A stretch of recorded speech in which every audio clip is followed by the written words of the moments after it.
അദ്ദേഹത്തിന്റെ ഭാര്യ പുറത്തില്ല, രക്ഷപ്പെട്ടു. നിക്കവിടെ, ഇങ്ങോട്ട് വാ, ഇങ്ങോട്ട് വരാൻ. എന്താ തിരിച്ചു നടന്നത്? ചേച്ചിയെ കണ്ടപ്പോഴാ ഓർത്തത്. വളരെ പാടുപെട്ട് ചേച്ചിക്ക് തരാനുള്ള തുക ഞങ്ങൾ സംഘടിപ്പിച്ചു. സത്യമാണോ? ചേച്ചിയുടെ അച്ഛനാണ് സത്യം, അല്ലേ ആനന്ദ? എന്നാ കാശിഞ്ഞെടുക്ക. മുഴുവനും പറഞ്ഞോട്ടെ. ഞങ്ങളുടെ കഷ്ടകാലം നോക്കണേ.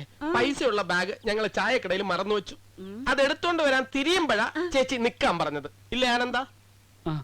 പൈസ മാത്രമല്ല, ആ ബാഗിനകത്ത് ഇവൻ ചേച്ചിക്ക് തരാൻ വേണ്ടി ഒരു പെർഫ്യൂം കൂടി വാങ്ങി വെച്ചിരുന്നു, അതും ഫോറിനാ. അയ്യോ, ആണോ? മോനെ സുഗുണ, ഈ അടവൊന്നും കോമളത്തിന്റെ അടുത്ത് വേണ്ട. കാശില്ല, തര ഈ പരി കയറ്റത്തില്ല. ചേച്ചി ഒരു 2 ദിവസം കൂടി സാവകാശം തന്നൂടെ? ഇല്ല, പറ്റത്തില്ല, ഇപ്പൊ തരണം. അല്ലെങ്കിലേ പെട്ടിയും പ്രമാണമൊക്കെ എടുത്ത് ഞാൻ വെളിയിൽ അത് നടക്കില്ല. തരാനുള്ള ഫുൾ ക്യാഷ് ഞാൻ അറേഞ്ച് ചെയ്തിട്ടുണ്ട്. നീ അറേഞ്ച് ചെയ്തു? ഞാനും അറേഞ്ച് ചെയ്തു. ആണോ? നന്നായി.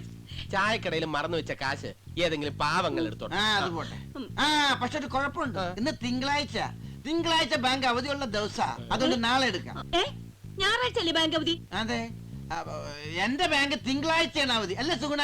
അതെ, ആ ബാങ്കിന്റെ പേര് തന്നെ Monday holiday bank private limited എന്നാ, അല്ലേ? അപ്പൊ പറഞ്ഞു ഈ വേലയൊന്നും എന്റെ അടുത്ത് വേണ്ട. കാശ് കൊണ്ടുവന്നിട്ട് വീട്ടിലേക്ക് കയറിയാ ഇങ്ങനെ വഴി തടഞ്ഞ് കാശ് വാങ്ങാനാണ് പരിപാടിയെങ്കിൽ പരാതി കൊടുക്കും. സ്ത്രീകൾക്ക് പരാതി കൊടുക്കാനുള്ള ഓഫീസാണ്.